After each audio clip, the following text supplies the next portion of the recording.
Buenas tardes. Si les parece oportuno, vamos reanudando la actividad de este tercer Congreso de Bibliografía Asturiana con la primera sesión de comunicaciones del Congreso, que comienza con Juan Carlos Aparicio Vega. A lo largo de esta sesión de comunicaciones, como en el resto de los días venideros, vamos a comprobar la riqueza y la variedad de las comunicaciones presentadas, así como su calidad, y bueno, yo creo que podemos estar muy contentos con este congreso. Juan Carlos Aparicio Vega nos va a presentar el papel de las exposiciones en Asturias antes de la guerra. Adelante.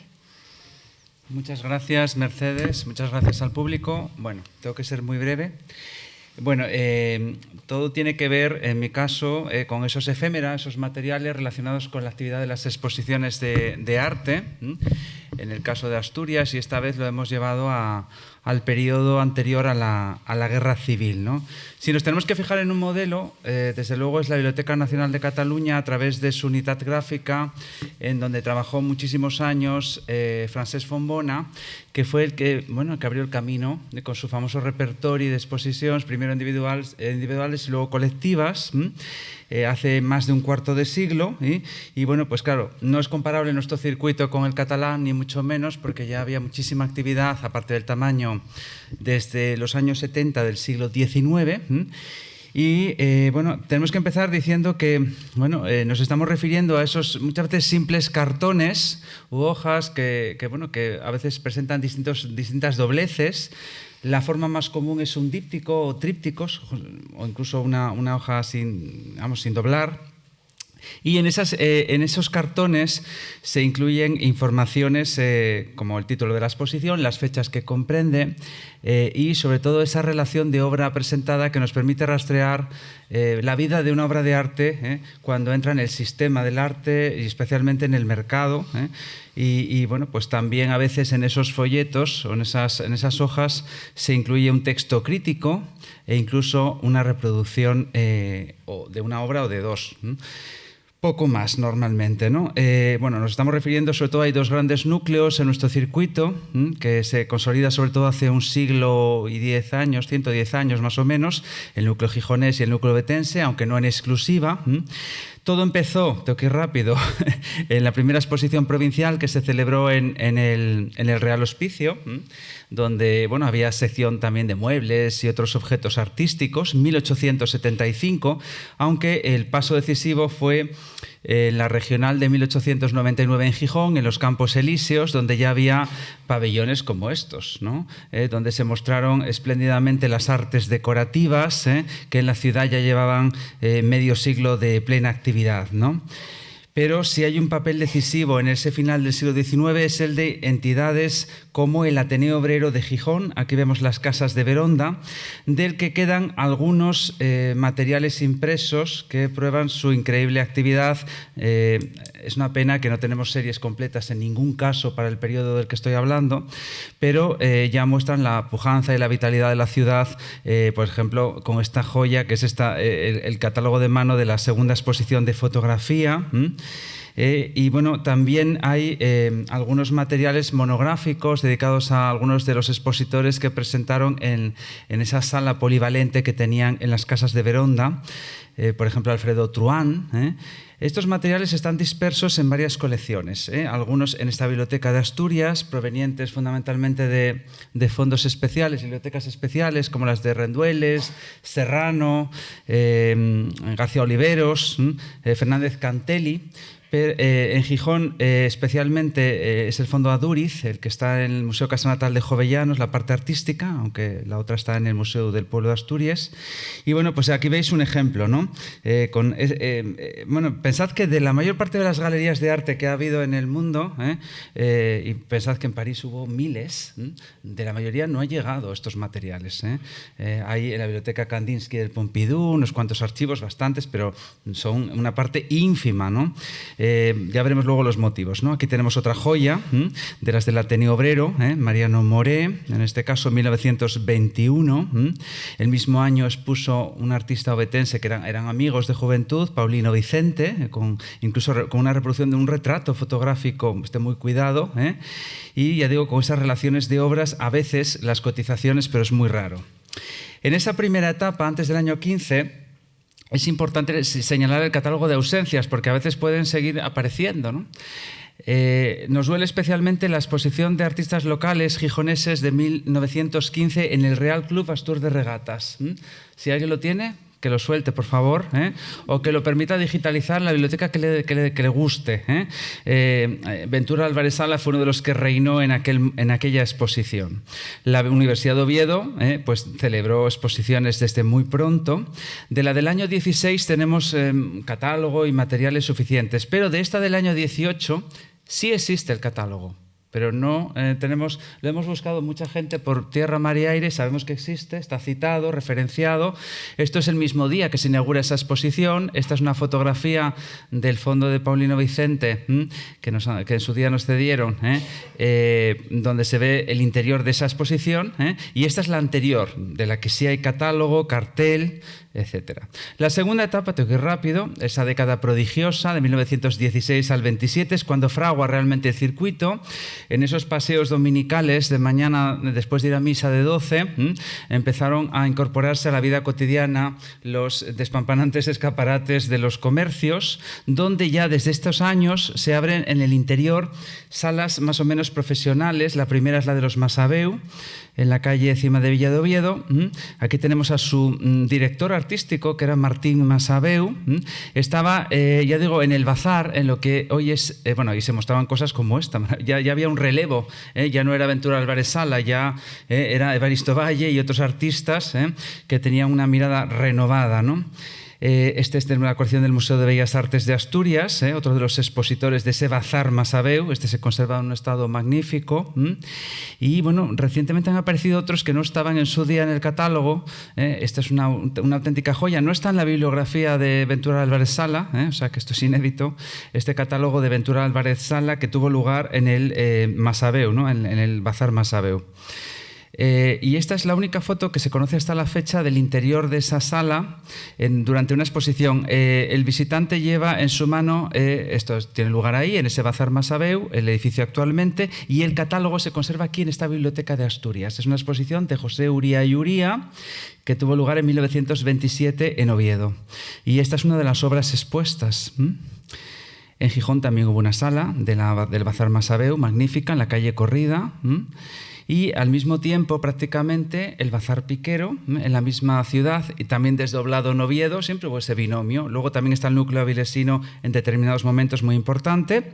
Y en ese bazar, que tenía este aspecto, nada que ver con las tiendas de hoy, maravilloso, pues ya digo, hubo este tipo de exposiciones. Este es el único efémera que se conoce hasta la fecha de la galería que hubo en Oviedo, en la calle Uría 46. Y aquí tenéis, ya digo, la relación de obras. Estos son auténticas joyas.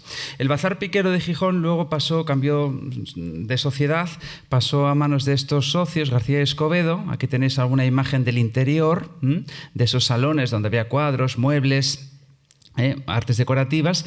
Y esta es una exposición ya celebrada no en el Bazar Piquero, sino en ese relevo, como García y Escobedo, otro catálogo inédito que tampoco está en la bibliografía ni siquiera reciente de Álvarez Sala. Este es muy cuidado. Al mismo tiempo, en Gijón, en otros escenarios, en un núcleo ya muy fuerte y muy sólido, se celebraban exposiciones como esta regional de pinturas. Esta es otra verdadera joya, en el verano de 1923. Y los artistas asturianos asomaron a Madrid por primera vez hace 100 años. Que sigue siendo necesario llevarlos fuera, evidentemente, pero esta es la primera vez. Fue en el Palacio de la Biblioteca, en la Biblioteca Nacional de España, donde la Sociedad de Amigos del Arte invitó a las distintas escuelas regionales a presentarse, ¿no? Y volviendo acá, aparte del Ateneo Obrero, en los años 20, segunda mitad y primeros 30, fue muy importante en la actividad del Ateneo Popular de Oviedo. Esta es una de sus joyas, pertenece a la colección, en este caso, del Fondo Serrano, de la Biblioteca de Asturias, pero también en el Museo de Bellas Artes de Asturias hay un fondo documental muy importante. Aquí veis un poco ese aspecto. A veces no dan muchas pistas, pero suficientes para ir tirando de hilos. Y no todo ocurría en Gijón o en Oviedo, ¿eh? Este es el único conocido hasta la fecha, seguramente habrá más y aparecerá, de la actividad del Ateneo Popular de Langreo, en este caso con una monográfica de acuarelas de Tomás Fernández Bataller, ¿no? En esos años también podemos significar algunas ausencias. Este catálogo existe, también está referenciado, pero no aparece. Algún día esperemos que salga a la luz, ¿eh? Exposición regional que tuvo lugar en ese edificio que está en ruinas delante del Museo de Bellas Artes, donde estaba el Círculo Católico Obrero, ahí apretada, no sé cómo se les ocurrió hacerlo ahí, después de haber hecho las anteriores en la universidad. Y bueno, pues en Avilés también ocurrieron muchas cosas, sobre todo en los años 20, primeros 30, de la mano de José Francés. En esos tiempos incluso se hizo el descubrimiento de Maruja Mayo como artista, de esos años que pasó en la ciudad. Yo trabajé en el catálogo razonado de Maruja en la parte documental, pero bueno, no apareció nunca el catálogo de esa colectiva de artistas avilesinos en la que ella estuvo, ¿no? Que tenéis la prensa de la época. Y más nos duele todavía su primera monográfica, en este caso, en la Feria de Muestras de Gijón, donde ya era Maruja Mayo, ya era esa pintora cubista con obras de este tipo. Tengo que correr. Marisa también había expuesto en el Ateneo Popular de Oviedo. Sus papeles están en Francia principalmente. Seguramente estén en materiales en estos archivadores que vemos ahí.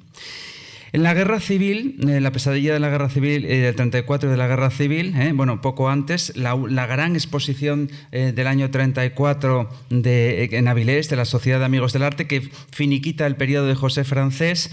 Incluso en ese tiempo intermedio, algunos bazares empiezan a programar exposiciones, como Casa Basurto en Gijón, y en esos tiempos tan complicados, el propio Salón Peñalba, mítico Salón Peñalba, tenía exposiciones como estas de Piñole, Magín Berenguer. Aquí tenemos algunos de esos catálogos, la guerra pintada por Piñole, y toda esa situación terrible, que también se convierte en argumento de la pintura. Y acabo un minuto con las conclusiones. A modo de cierre, no hay series completas, las causas de la desaparición de estos materiales, a veces las incautaciones, las destrucciones bélicas, pero la mayor parte pues la desidia, ¿no? La falta de interés por estos materiales. Y ha habido un esfuerzo muy importante que quiero destacar, sobre todo la Biblioteca de Asturias, para este periodo antes de la guerra, y del Museo Casa Natal de Jovellanos. Acá, ya, tengo que ir corriendo. Bueno. ¡Qué puntualidad! ¡Qué gusto! Gracias. Bueno, pues tras esta interesantísima exposición, si alguien nos quiere hacer alguna pregunta... No, espera un segundín, te vamos a dar un par de minutinos más por si alguien quiere hacer alguna pregunta, o si alguien tiene alguno de estos catálogos, es el momento. No hace falta que den la propiedad, la digitalización. Eso, vale. escuchad. Aquí en la Biblioteca de Asturias o en cualquier Oye, sitio. Somos muchos, de Jovellanos, de Gijón. he estado en muchas instituciones, igual alguna vez alguno hemos visto algo. Podemos rastrear en nuestra memoria. No, es muy importante recuperar esto, ¿eh? ¿Alguna pregunta? Una preguntita. ¿Esto lo que se conserva, no lo que falta, lo que se conserva está únicamente en depósitos de bibliotecas públicas o hay alguna colección particular para los que somos ignorantes del tema que destaque? Sí, hay algunos estudiosos e investigadores que tienen materiales, que lo sabemos. Yo modestamente, yo sé que colecciono y guardo, pero yo llevé, por ejemplo, más de 6.000 al Museo Casa Natal de Jovellanos hace 20 años, y cuando me muera, lo que tenga también lo seguiré llevando porque está allí todo unificado, ¿no? Porque es la casa a la que yo me vinculé muchos años. Pero sí, hay gente que tiene algunos impresos, incluso a veces que no lo saben, ¿no? Pero estos escasean muchísimo de antes de la guerra. Luego están muy dispersos. Aquí en esta biblioteca vienen de bibliotecas muy valiosas, como dije, Rendueles, Catedrático Serrano siempre está, recuperando antes y durante la guerra y después, es una persona esencial. Y luego Patak, por ejemplo, que antes ha salido, es para un periodo inmediatamente después, por eso lo hemos dejado fuera, pero que su labor es importantísima, ¿no? Esta gente ha sido fundamental, si no, no teníamos nada. Pero conservación histórica, no, me refiero a colecciones actuales. Coleccionistas. No tengo sí sospecho de algunas bibliotecas privadas que tienen papeles y donde seguramente haya más efémera, pero no están descritos. Veremos en el futuro. ¿Que puede salir más? Sí, saldrán. Gracias. Gracias, Juan Carlos. Gracias. Otra. Sí. Adelante. Fernando.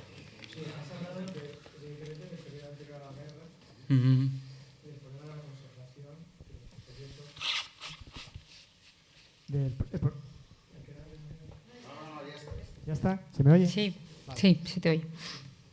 Un poco con lo que hablaba Santiago antes de los problemas de la conservación de los materiales menores. Estamos ante un caso evidente. Evidentemente estamos hablando de folletos, hojas volanderas, cuando todavía no existía el depósito legal ni nada que se le pareciera. Y ahora estamos pues, ante una comunicación en la que se basa precisamente en cómo podemos recoger o cómo se ha conservado ese tipo de materiales. Bien, la pregunta es, el problema que ahora tú detectas respecto de los materiales anteriores al 36, ¿se va a plantear dentro de 50 años respecto de los materiales del año 2020, 2025, 2010? ¿Tú qué opinas? Yo creo que sí. Es más difícil. Es decir, en mi opinión, dentro de 50 años, el problema que tú estás planteando ahora se lo va a plantear alguien, si es que estudia las exposiciones de pintores en Gijón, en Oviedo, en Avilés, en la época de la era digital. Porque muchos de ellos no entrarán por depósito legal, porque ni siquiera tienen depósito legal.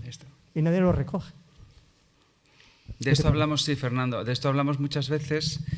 El problema es que, claro, por ejemplo, no solamente lo que se imprime, sino sobre todo esas páginas web de galerías. Acaba de desaparecer hace poco la de la Galería Cornión.